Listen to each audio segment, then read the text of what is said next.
안녕하세요. 이나무의 양쌤입니다. 여러분들을 품질경영의 세계로 초대합니다.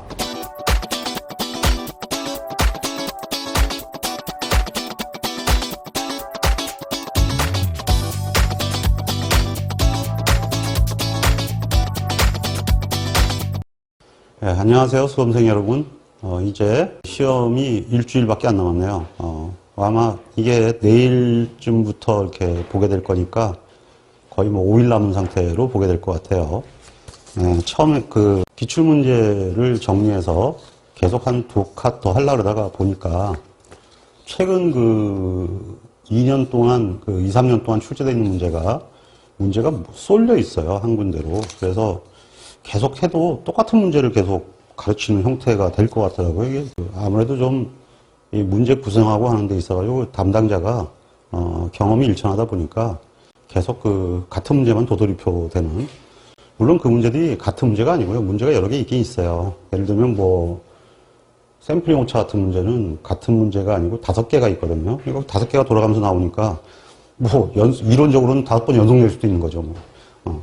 왜냐하면 6번 지나고 나면 또 그게 나올 수가 있으니까. 그래서 그렇게 된 거지 사실 같은 문제는 아닌데요. 조금씩은 달라요. 근데 어쨌든 유형이 계속 같은 게 나가면 좀 곤란하거든.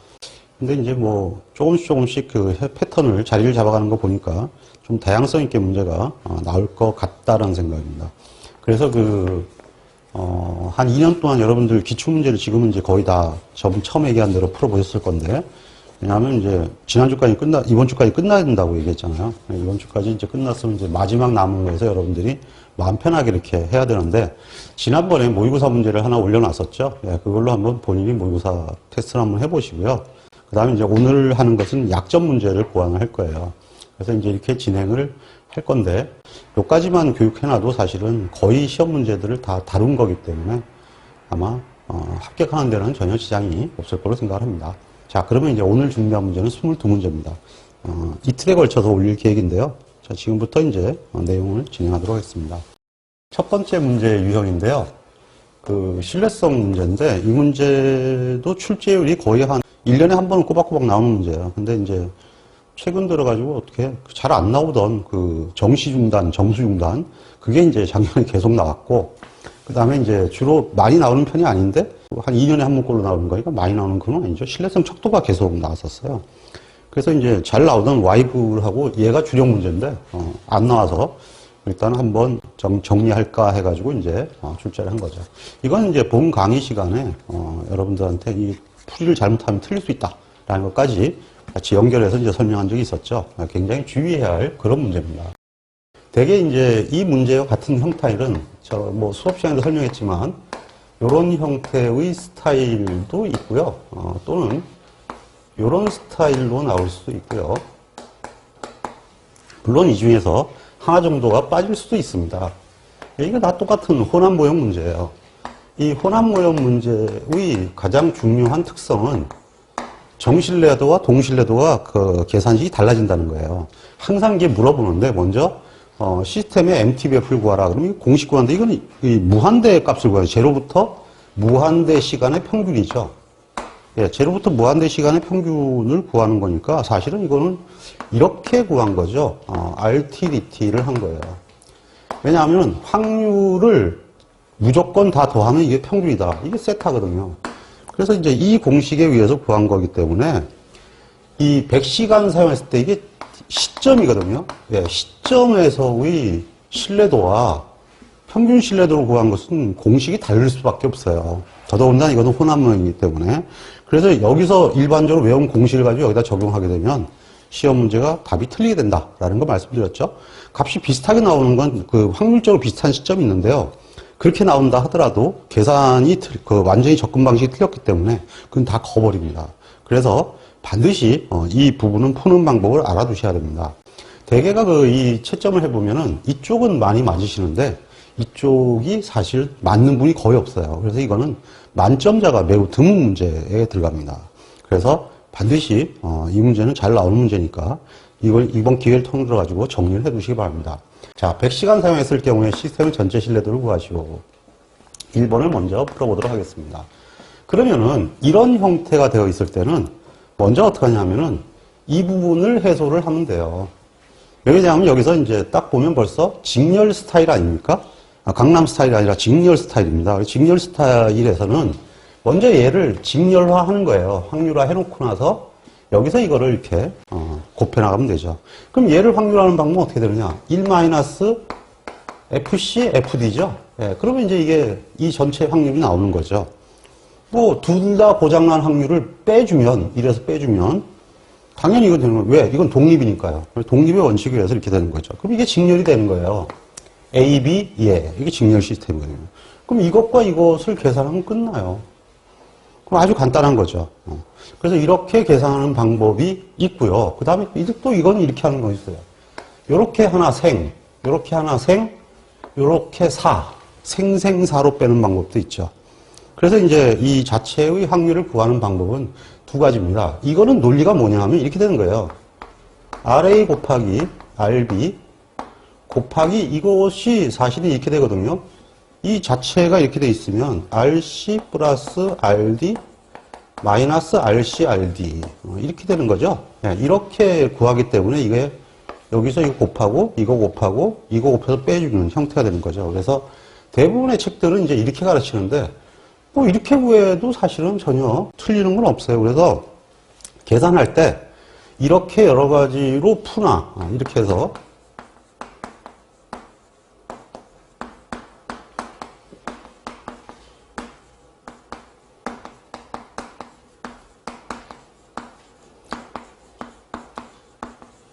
이렇게 푸나 이걸 구해가지고 이렇게 계산하나 사실은 결과는 똑같죠. 그래서 무엇을 선택하든 이것은 둘 중에 아무나 선택을 하시면 됩니다. 이건 사실은 이제 공식으로 가는 길이죠. 예, 공식으로 가는 길이기 때문에 실제로 뭐 이렇게 해놓으면 뒤에 공식 구할 때도 사실은 편하긴 편해지죠. 왜냐하면 이제 뭐 공식들 대부분 이렇게 구하기 때문이에요. 자, 그러면 이제 이것이 무엇이냐? 이거는 그냥 간단한 계산이 사실은 되거든요. 여기서 이제 계산되는 건 뭐냐 하면은 이게 지수분포 아니에요. 그 E 마이너스 람다가 이게 다 있으니까 이게 다 더하는 거거든요. 그래서 A, B, C를 더하니까 이거 합이 얼마예요? 1.5죠? 예, 1.5 곱하기 10의 마이너스 3승이고요. 곱하기 T가 되는 거죠. T가 100시간이니까 10의 제곱이 되겠네요. 그러면 이제 하나만 계산해보면 대충 알죠, 이거? 마이너스 0.15죠. 그러면 이건 뭐겠어요?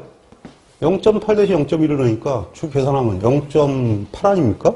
그래서 0.8 곱하기 10의 마이너스 1승이 되고 그 다음에 여기는 빼기죠. 예, 빼기에 여기 하나 더 들어가는 거죠. 9에다가 13, 16이니까 1.6 곱하기 10의 마이너스 1승이 되죠. 예, 이것도 뭐 10의 마이너스 1승 이렇게 얘기가 되죠. 그래서 이렇게 계산을 해버리면 0.86071 플러스 0.92312 마이너스 0.85214 그러므로 0.93169가 됩니다. 지금 제가 풀어놓은 것은 이 방식으로 풀어놨는데요. 답지에는 여러분들 준 취에는 이렇게 풀려있죠. 근데 지금 푸는 거는 이 방식으로 푸는데 결과는 답이 똑같죠. 예, 이렇게 푸나 결과는 같습니다. 이런 형태로 이렇게 학습을 하신 분들은 기존의 참고서를 가지고 학습하신 분들은 이런 경우 어떻게 됐어요? 이거 생, 요거 사. 이런 경우에는 이거 생, 이거 사. 빼는 거. 그래서 빼기로 사죠, 여기가. 죽는 경우, 모두 죽는 경우를 빼준다. 그러니까 둘 다 사는 경우를 빼준다는 얘기예요. 그래서 모두 죽는 경우가 되는 거죠, 거꾸로. 그래서 이제 이런 형태로 풀면 되니까 이게 어떤 형태에 붙든지 결과가 다 똑같아지는 형태가 되죠. 그래서 이제 이렇게 되고요. 그래서 지금 풀어가려면 이제 이거를 이렇게 정리를 해서 이렇게 푸는 방법이 하나가 있고 이번에 답지처럼 푸는 거를 보면은 이것만 먼저 계산을 해두는 거예요. 그러면 이게 13개를 곱하면 되거든요. A는 어떻게 되느냐? RA는 2의 마이너스 0.3 곱하기 10의 마이너스 3승. 이게 람다죠? T가 10의 자승이니까 2의 마이너스 얼마인가요? 예, 이거 계산하면 0.03이 되죠? 0.03이 되네요. 그러면 그 다음에 RB는 얘가 0.4니까 계산할 것도 없이 얘 마이너스 0.04죠. 그 다음에 FC 대신에 RC를 먼저 구해놓으면 되죠. RC는 어떻게 되느냐.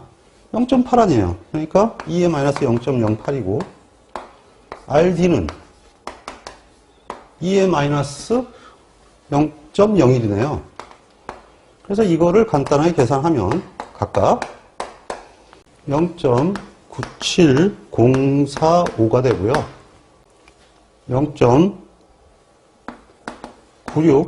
0.96079가 됩니다.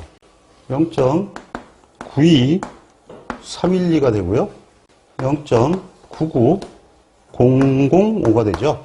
그러면 이제 계산이 끝난 거예요. 먼저 첫 번째 계산은 이거를 각각 구한 다음에 두 번째 계산은 얘를 먼저 구해야죠. 그러니까 RCD 이렇게 써야죠. 1 마이너스 1에서 0.92312를 빼고 1에서 0.99005를 빼서 곱해가지고 1에서 빼면 되죠. 그러니까 이거는 0.99924가 됩니다. 그럼 이제 세 번째는 끝났죠, 뭐. 이거 곱하면 되는 거 아니에요? 세 개를? 그래서 여기 계산한 게, 그래서 RS는 시스템의 신뢰도는 0.97045 곱하기 0.96079 곱하기 0.99924 이렇게 곱하면 0.93169가 나옵니다. 아까하고 똑같은 결과가 나오게 돼 있죠. 만약에 이제 이렇게 되면 이게 뭐 A, B, C, D가 될 텐데 이거 계산을 먼저 이게 들어오면 끝나는 거 아니에요? 네, 이렇게 해서 이제 하고 나면 이렇게 계산이 되기 때문에 이거는 좀 알기 쉽게 푸는 방법이죠. 아까 그것은 뭐 이렇게 따져야 되는 거니까 집합의 개념을 이용한 것이고 이건 그냥 뭐 상식적으로 바로 풀어가는 방식이니까 본인들 입장에서 편한 걸 선택하세요. 한 가지 방식으로 풀면 뭘 풀든 상관없는데 이 문제가 나오면 이게 무조건 말할 수가 있는 거죠. 다만 이제 당연히 지난번에 문제 풀었던 이 N중 K 구조도 시험에 잘 나오고 병렬도 분명히 잘 나와요. 네, 그것도 잘 나오니까 그 부분도 준비를 해야겠지만 이것도 이렇게 하나를 완전히 보태서 정리를 해두시면 뭐 문제가 전혀 지장이 없죠. 자, 그 다음에 이제 두 번째 문제로 들어가겠습니다.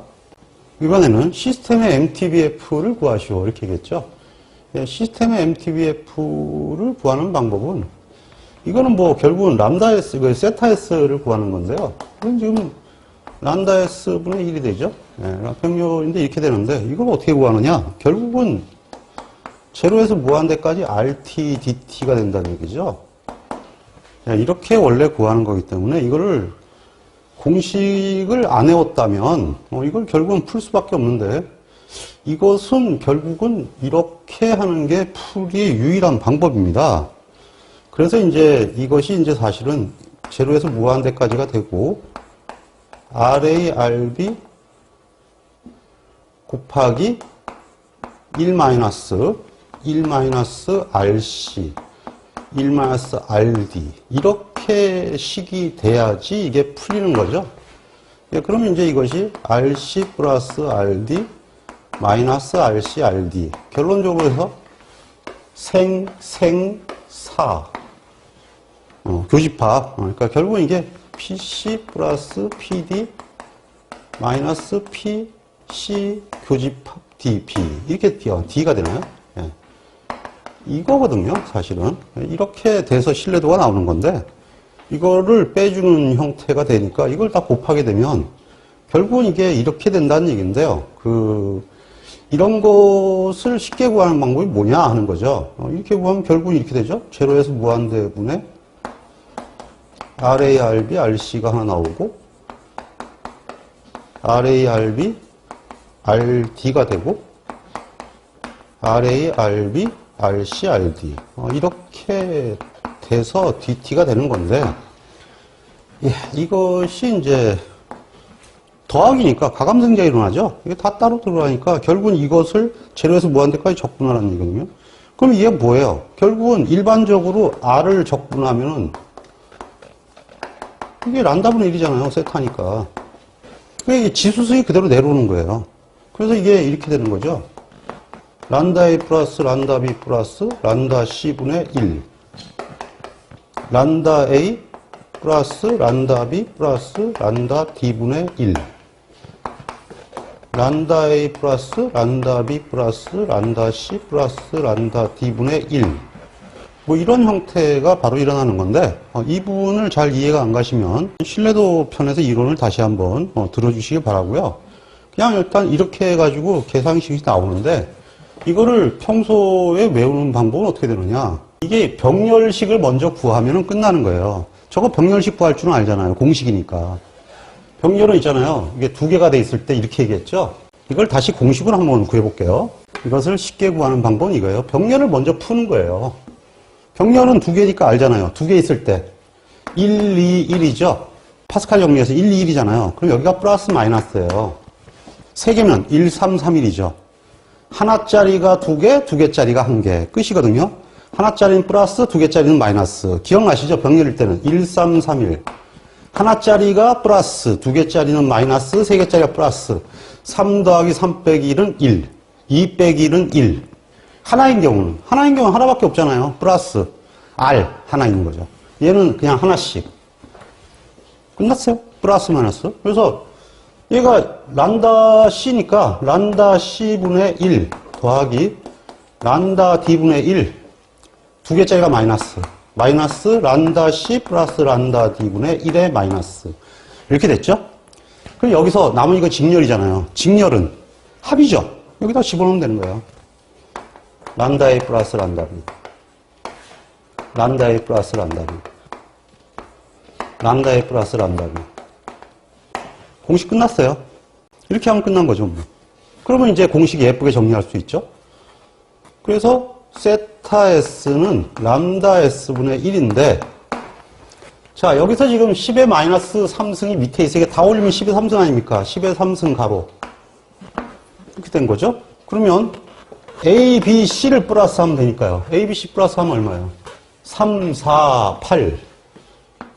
0.3 더하기 0.4 더하기 0.8 분의 1. 이렇게 되는 거죠? 네, 간단하게. 그 다음은 0.4, 0.4, 0.1이니까 그냥 이제 지금부터는 암산도 되잖아요. 0.8분의 1. 마이너스. 그 다음에 이거 되겠어요. 이거 1.5죠? 이거 1.6분의 1. 왜? 0.1이니까. 끝났어요. 그러면 이제 이거 계산하면 됩니다. 이렇게. 그러면 10의 3승 곱하기 이게 얼마인가요? 1.29167이 되거든요. 그래서 이렇게 되면 수명이 1291.66667시간 이렇게 되겠네요. 네, 여기서 67로 끊어놨는데 이때는 뭐 여기서 67로 이렇게 쓰면 틀렸느냐? 이건 맞아요. 왜냐하면 여기서 계산이 유수절 끝났잖아요. 여기서 끝났기 때문에 본인이 이렇게 끌어놔가지고 이걸 67로 써거든, 667로 쓰건 교수님들이 설마 이걸 틀리겠습니까? 그거는 그런 경우는 없으니까 그건 신경 쓸 거 없어요. 이게 유효 숫자로 이미 본인이 다섯까지 다 써놨기 때문에 여기서 이렇게까지 끌어내면 되죠. 그게 되고 그냥 계산기 어차피 계속 나올 수밖에 없어요. 그러니까 계산기 계속 나올 수밖에 없으니 계산기 보고 뭐 다 쓰든지 그거는 본인이 알아서 하시면 되고 아니면 여기서 한 번에 바로 답이 나올 수도 있죠. 예, 그거는 이제 굳이 제가 지금 설명하기 위해서 이렇게 하는데 이건 바로 여기서 이렇게 나오면 되죠. 예, 그래서 이거는 뭐 어떤 형태든 쉽게 할 수 있죠. 자, 공식 외우는 방법 아시겠죠? 일단은 이렇게 풀었을 때 병렬을 먼저 푸는 거예요. 병렬을 풀 때는 수업 시간에도 얘기했지만 바로 파스칼의 원리에 의해서 모든 게 그렇게 되게 돼 있어요. 그래서 원리를 아시면 이건 공식이 아니에요. 그냥 쉽게 아는 거죠. 그러면 이거 만약에 5개 있으면 하나 더 외우고 6개 이쪽에 하나 붙어요. 또 외우고 그러나요? 그때마다 공식이 달라질 건데 근데 공식 달라질 게 하나도 없다는 거죠. 직렬일 때는 그냥 무조건 합의 개념이고 그 전에 먼저 직렬 폼이니까 병렬만 먼저 해소해주면 간단하게 끝난다. 무슨 적분 원리 같은 거 몰라도 되니까 일단은 요 개념으로 외워두시면 잊어먹을 일이 없습니다. 그래서 이런 문제가 나오게 되면 대개가 이게 6점에서 8점 사이로 나오게 됩니다. 그래서 하나당 3점씩 되기도 하고 4점씩 되기도 하고 앞에 거 4점, 뒤에 거 3점 뭐 이렇게 나올 수도 있죠.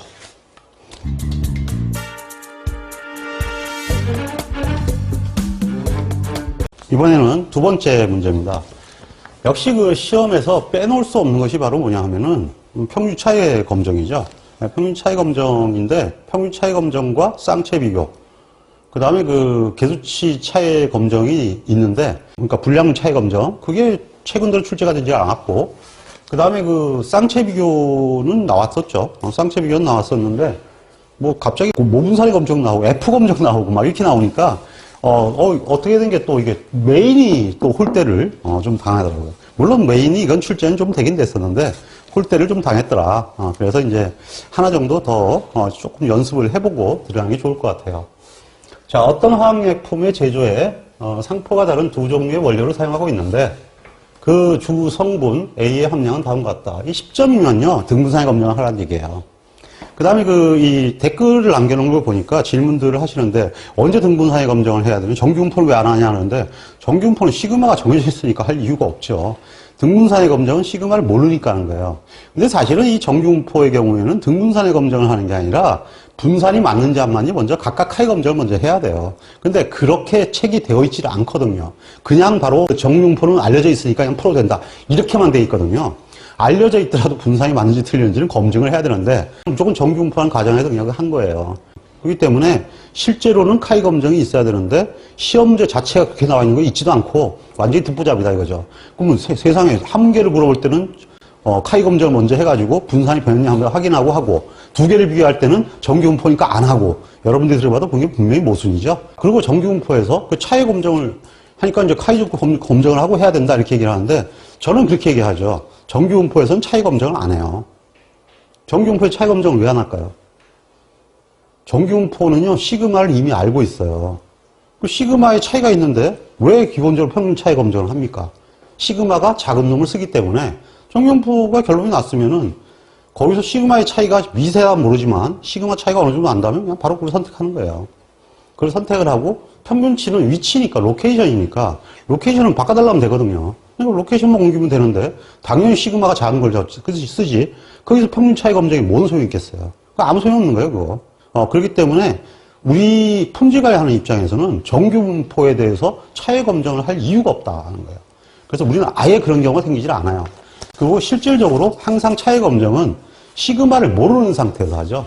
그래서 일단 결정하는 문제예요. 거래를 하다가 중간에 협력업체를 바꿀 수 없어요. 그건 변경점이에요. 협력업체가 바뀌게 되면 다시 시작해야 돼요. 설비가 바뀌게 되면 설비 초기관리부터 다시 시작해요. 금형 바뀌면 금형 초기부터 시작해요. 그렇기 때문에 우리는 변경점이 발생하면은 표준을 다시 검정을 해야 되는 상황이기 때문에 차이 검정 이런 거 안 합니다. 그래서 실질적으로 그 문제들은 문과 문제예요. 그러니까 예를 들면 월급 차이, 문제가 그런 거였죠. 월급의 차이가 있는지를 알기 위해서. 그다음에 뭐 또 하나 있다 그러면은 뭐 모분산은 얼마로 알려져 있다. 비교하는 문제가 있는데 그건 억지 문제예요. 문제는 성립하죠. 문제가 성립하라는 건 아니에요. 현실적으로 없다는 얘기지. 그러니까 억지로 그냥 문제를 만들어 놓은 거예요. 옛날에 문제 낸 것이 그냥 그대로 남아있다 보니까 그렇게 되는 거죠. 그러니까 사실상 차이 검정은 무조건 등분산의 검정이 들어간다고 생각하면 돼요. 그럼 등분산의 검정을 왜 하느냐? 분산의 차이가 나면은 아이상치 평균 차이를 볼 이유가 없거든요. 그렇기 때문에 등분산의 검정을 먼저 하는데 등분산의 검정을 확인하는 방법은 얘를 보면 알아요. 10점이면 무조건 있는 거예요. 그럼 등분산 안 하는 경우는 언제냐? 거기도 카페에 분명히 올려놨거든요. 그 내용을 보시면 되는데 일단 세 가지예요. 단 상표일과 상표일은 등분산이다. 그러면 할 필요가 없어요. 그 다음에 이렇게 나오는 경우 있습니다. 상표일과 상표일의 분산에는 차이가 없는 것으로 알려져 있다. 그래도 등분산을 할 필요가 없는 거죠. 그러니까 문제를 그렇게 줘야 된다는 얘기죠. 이건 등분산이니까 하지 말아라. 그 다음에 세 번째의 경우는 유일하게 이게 데이터가 한 100개 쓰면 돼요. 이것도 한 데이터가 많아요. 그러니까 엄청나게 데이터가 많으면 이건 정규 분사가 그냥 저절로 일어난다는 얘기죠. 그리고 실질적으로 n이 클 경우에는 등분산이고 뭐가 없어요. 왜냐하면 t분포 값이나 정규분포 값이나 같거든요. 그러니까 당연히 이거는 등분산의 검정을 할 이유가 없죠. 크면은 그냥 정규분포로 보고 풀면 되기 때문에 이 데이터들이 각각 30개가 넘는다면 그냥 그거는 정규분포에 근사하니까 이렇게 말하면 이제 등분산을 안 하게 되죠.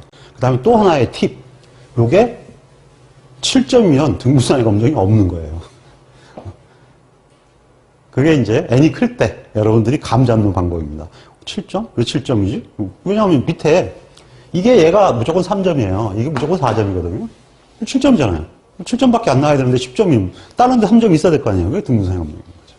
이렇게 하는 방법이 이제 눈치로 때려잡는 방법이죠. 그래서 정 안 되면 눈치로라도 때려잡으시기 바랍니다.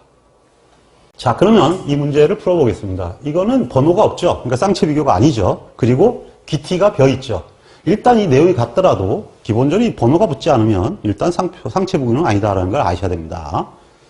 자, 그래서 이것도 원료잖아요. 다른 두 종류의 원료. 이거 서로 독립이거든요. 쌍체 비교는 y는 a 플러스 bx 관계니까 함수 관계지 독립 관계는 아니죠. 이 자체가 독립이란 뜻입니다. 그래서 마치 이렇게 쌍을 이루고 있는 것 같아도 이건 쌍을 이루고 있는 것이 아닙니다. 그래서 시험 문제에서는 번호가 붙지 않으면 쌍이 이루고 있지 않는 것이고 번호가 붙어 있거나 단 데이터는 대응이 있다. 이 두 가지 경우가 존재해야만 기본적으로 쌍체 비교가 된다는 것도 부가적으로 알아두시기 바랍니다. 자, 그러면 이제 데이터 이렇게 나오면 제일 먼저 뭐부터 해야 되느냐?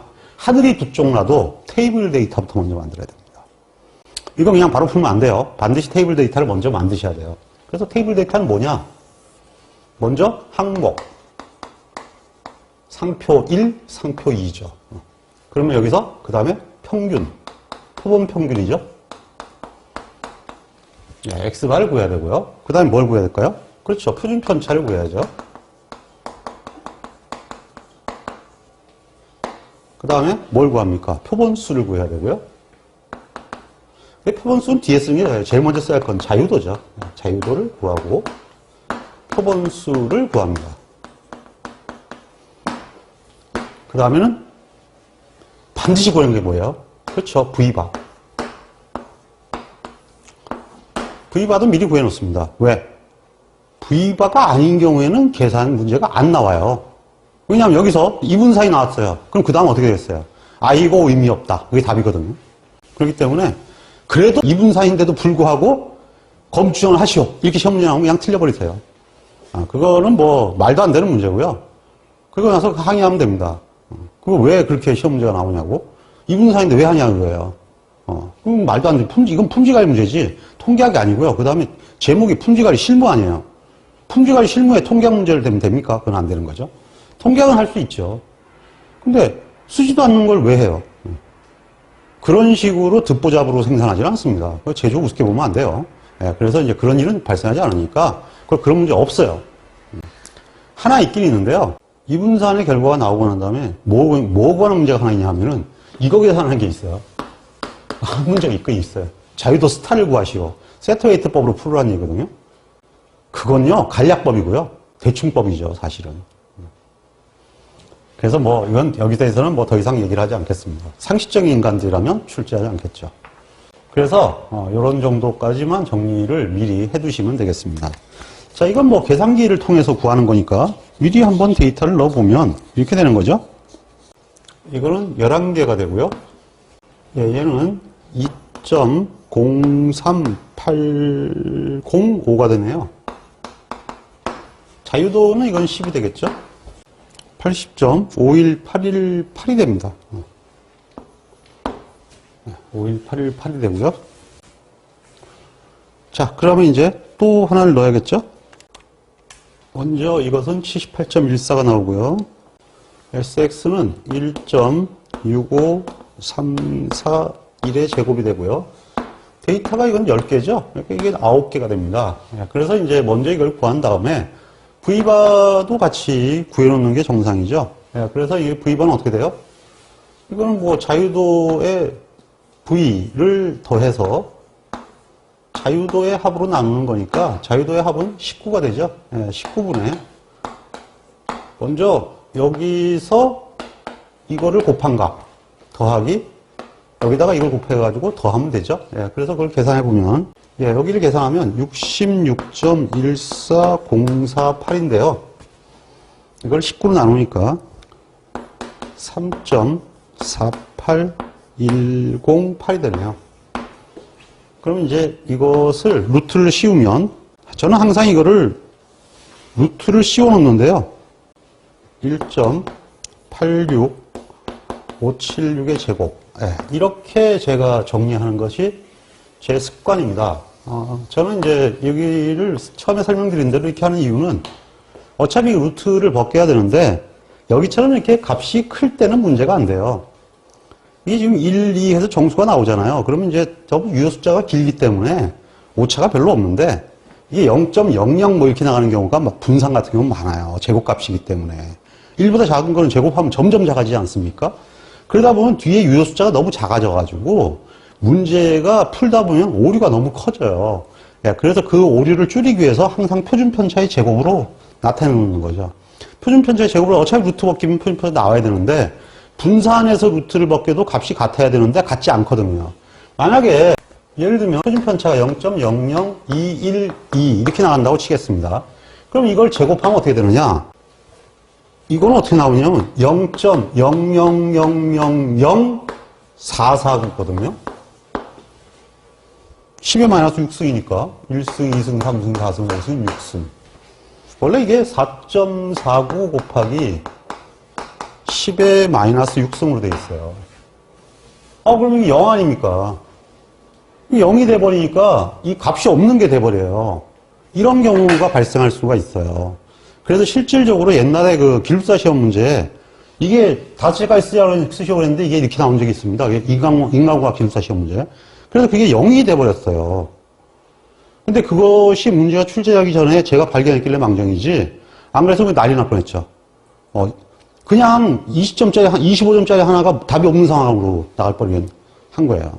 그래서 실질적으로 엄청나게 그 오류가 될 수가 있습니다. 그래서 저는 습관적으로 항상 이렇게 쓰거든요.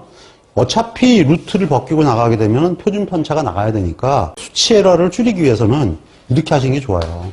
이렇게 하는 게 수치 에러를 최소한 할 수 있는 방법입니다. 자, 그러면 현재 이 값들을 구했으니까 이 값을 구한 상태에서 그리고 이제 뭘 하냐면 등분산의 검정으로 들어가겠습니다.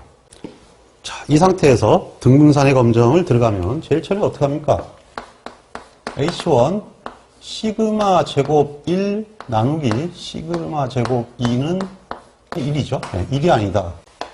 H로 시그마 1 제곱 나누기 시그마 2 제곱은 1이다. 이렇게 이제 가설을 세우셔야 되는데요. 자, 이 가설을 이렇게 세울 때 이건 등분산은 이렇게 세워도 상관없어요.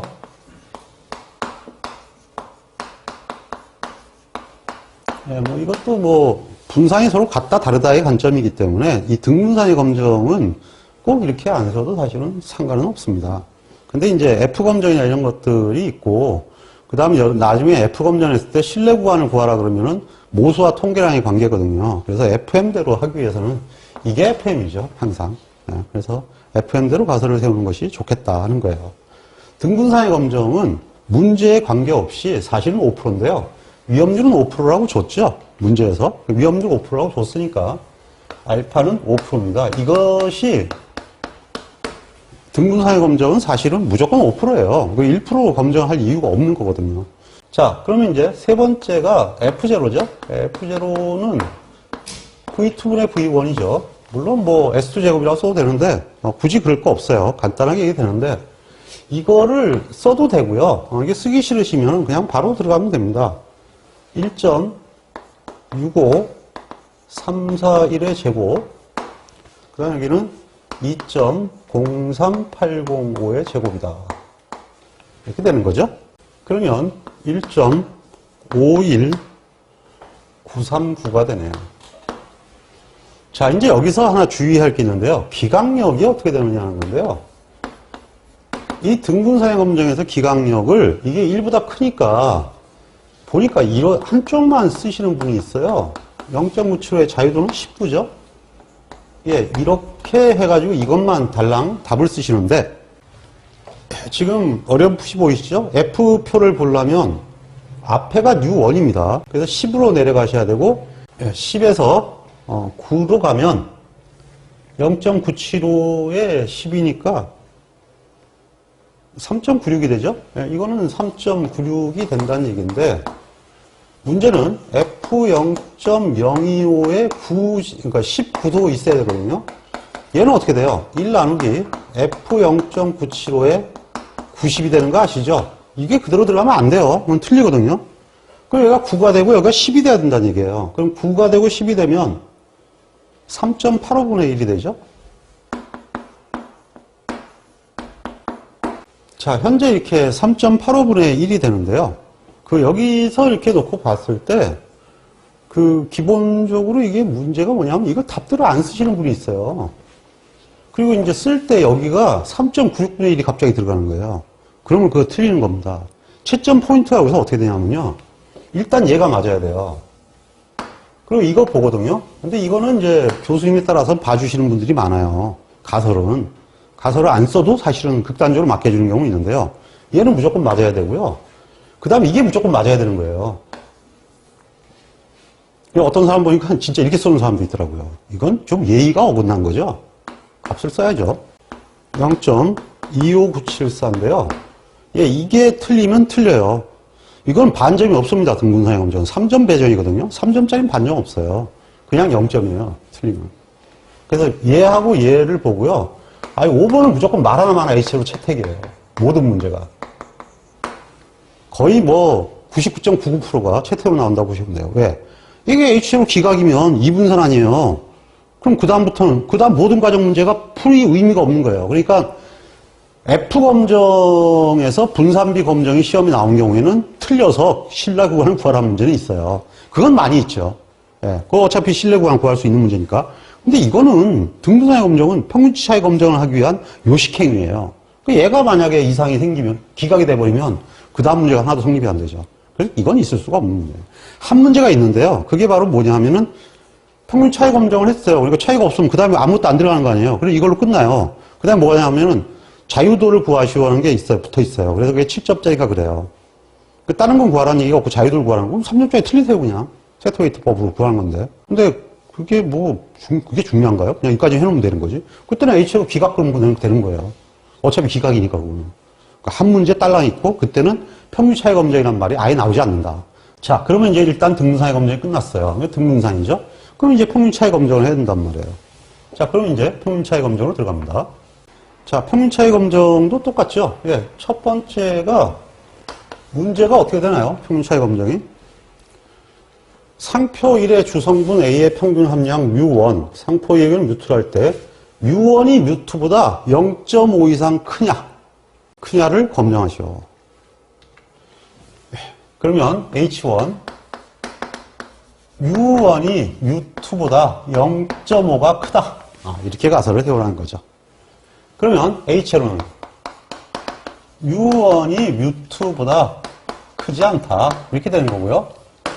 위험률이 몇 프로인가요?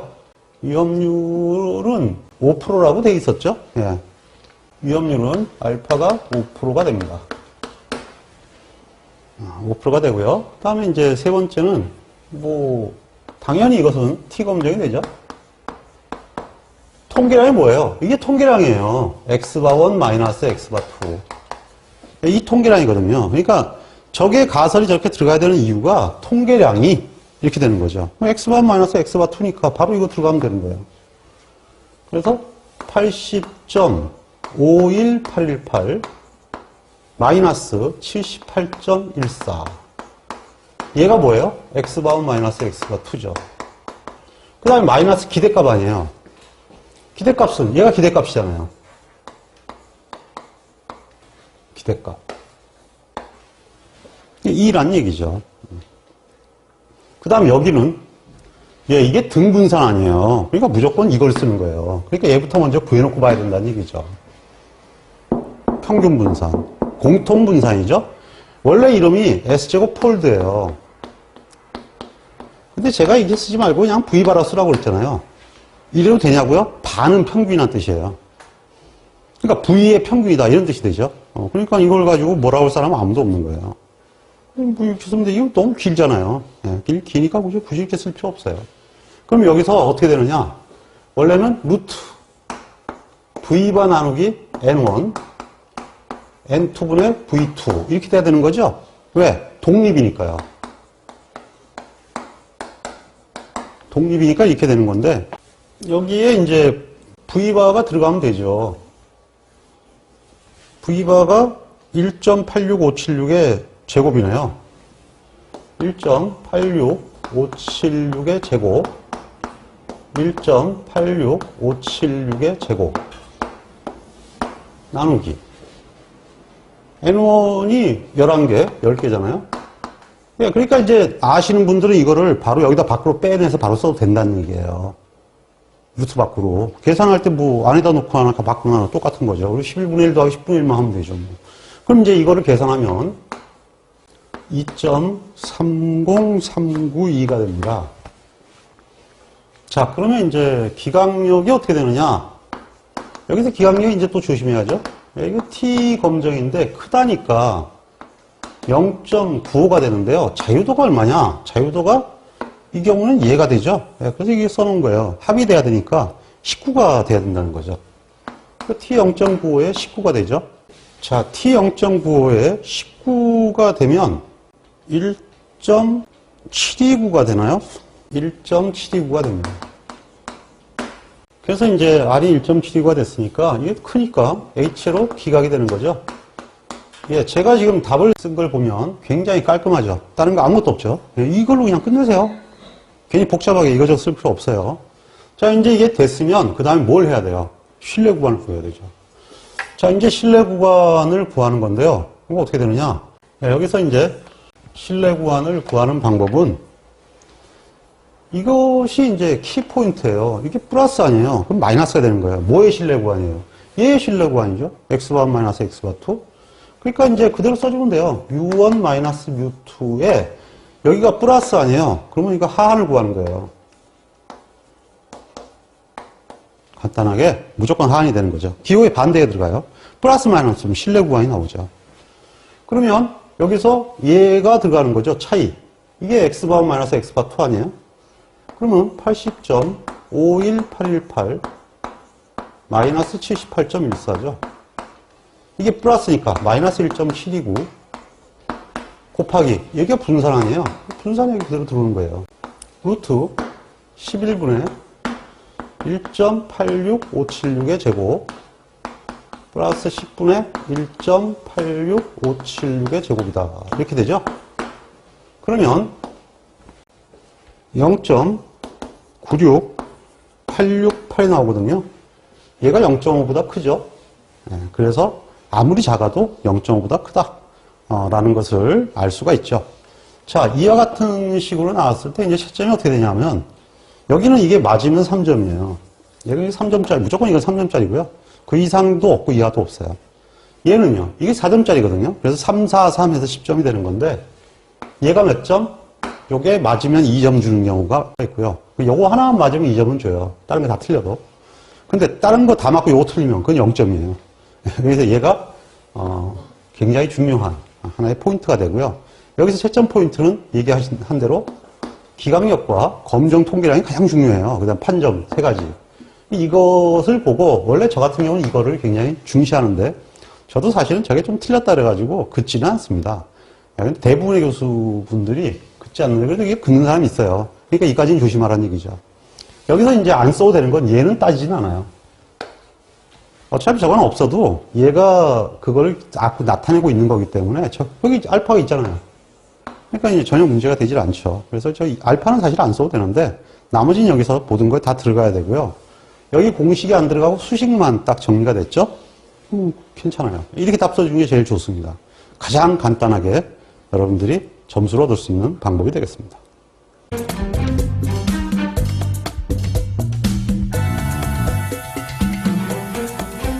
자, 그 다음에 이 도수표인데요. 최근 들어서 한번 나왔죠. 예, 그래서 다시 한번 정리를 조금 할 필요가 있을 것 같아서 이것도. 왜냐하면 이게 나오면 10점짜리거든요, 사실은. 이때 나올 때는 8점으로 나왔네요. 점수가 작게 나올 수도 있지만 10점짜리일 수 있다. 그래서 이제 이것도 중요한 문제 중에 하나입니다.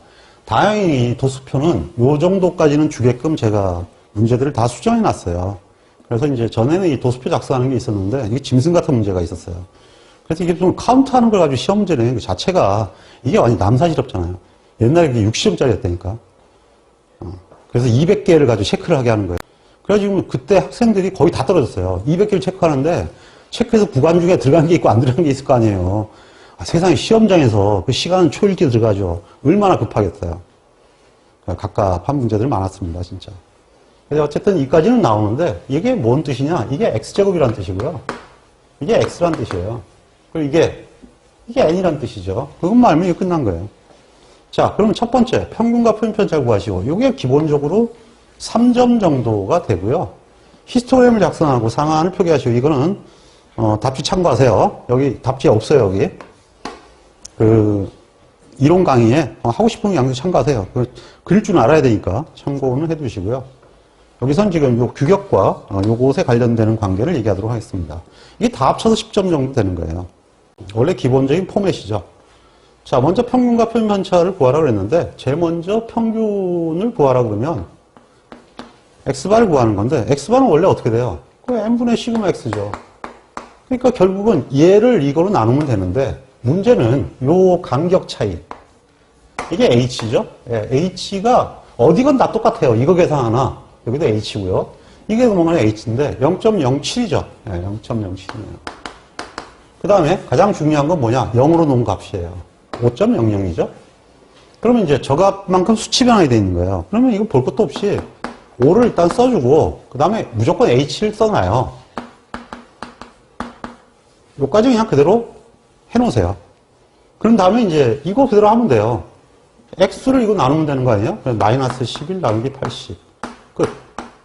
4.99038 이라고 해야겠죠? 7호니까.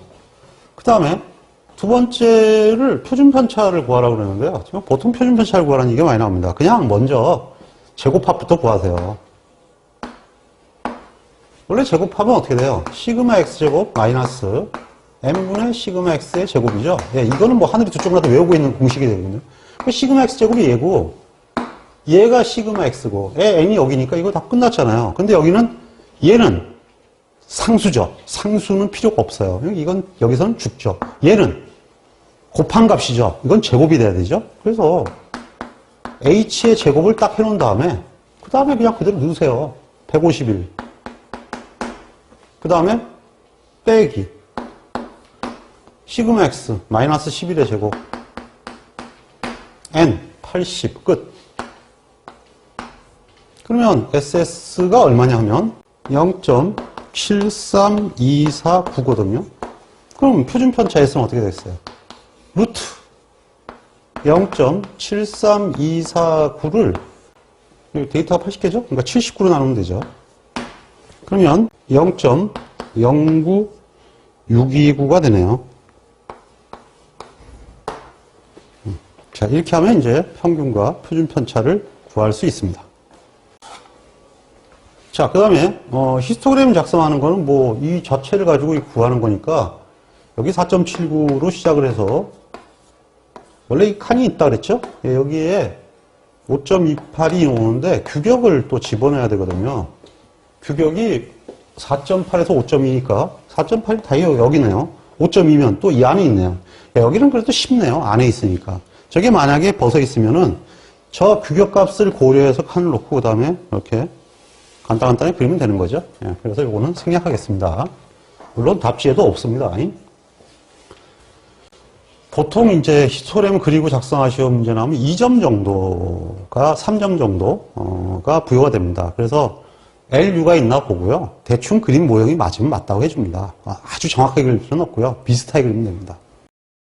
그 다음에 이제 규격을 벗어나는 확률을 구하시오 그랬죠. 자, 규격이 4.8에서 5.2죠. 그러면 4.8에서 5.2니까 자, 이번엔 규격을 벗어날 확률입니다. 그럼 불량률이죠. P는 X가 불량이니까요. 규격 상한을 벗어나거나 X가 규격 하한을 벗어나면 불량입니다.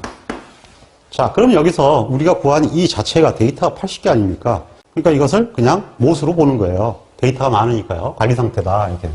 그러면 이제 X를 무시하라. 5.2 빼기 4.99038이죠. 그 다음에 표준 편차가 0.09629 플러스 프로 C에 4.8에 4.99038 나누기 0.09629죠. 예, 이것은 이제 두째 자리까지 매점하면 되죠. 2.1769 697인데요. 이건 1.18이라는 얘기입니다. 그 다음에 마이너스 1.97715인데 1.98이라는 얘기죠. 야, 이건 정규분포 수표를 보면 바로 나오죠. 먼저 2.18이면 2.18이면 여기죠. 0.0146이고요. 그 다음에 1.98이면 1.98이니까 0.0239. 그러면 0.0385가 됩니다. 3.85%가 되는 거죠. 자, 그 다음에 네 번째 문제는 공정능력 지수를 보통 여기서 연결을 시키는데요. 공정능력 지수를 연결시킬 때 주의해야 할 것은 이 공정능력 지수가 과연 최소 공정능력 지수냐 아니면 그냥 공정능력 지수냐 하는 거예요. 그러니까 최소 공정능력 지수라 그러면 항상 이 x바의 위치를 조심해야 되고요. 얘를 조심해야 되고요. 그래서 이 최소 공정능력 지수는 x바가 있는 쪽을 구해야 되는데 이 문제가 지금 뭐가 나왔나요? 공정능력 지수를 구하겠네요. 그러면 x바는 관계가 없죠. 예, 그래서 이 경우는 두 개를 다 구해보겠습니다. 먼저 공정능력 지수를 구하면 CP는 위에가 이거 차니까 0.4죠.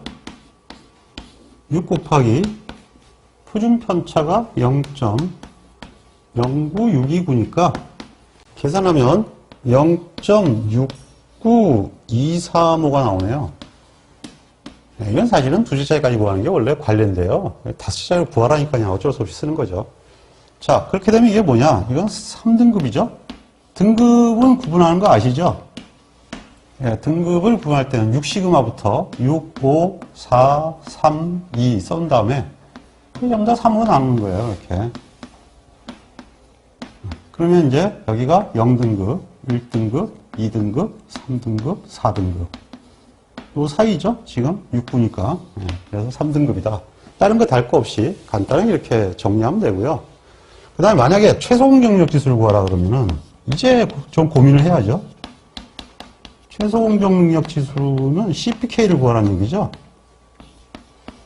그러면 현재 X바의 위치가 4.99니까 가운데 5.0보다 하안에 치우쳐 있어요. 그럼 바로 이거 CPL을 구하라는 얘기입니다. 볼 것도 없어요. 그러면 평균에서 4.99038에서 4.8을 빼고요. 하한 규역을. 그 다음에 여기 6 대신에 3으로 나누면 되죠. 3 곱하기 0.09629. 뭐 이러면 끝나는 거예요. 0.65905. 하하, 이거는 4등급이네요. 네. 이렇게 해가지고 정리를 하시면 되겠습니다. 쉽죠? 네, 이 문제 나오면 반드시 지금까지 문제들은 다 맞으셔야 할 문제입니다.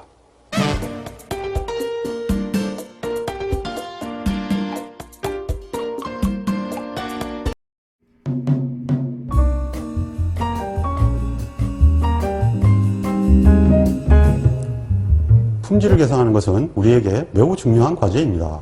품질을 계산하기 위해서는 반드시 측정이라는 과정을 거쳐야 합니다. 측정할 수 없으면 계산할 수 없기 때문입니다. 우리는 통계적 품질 관리를 통하여 측정 기술을 배우고 있습니다. 끝까지 학습하셔서 훌륭한 품질 엔지니어가 되시기를 기원합니다. 홍콩 파이팅!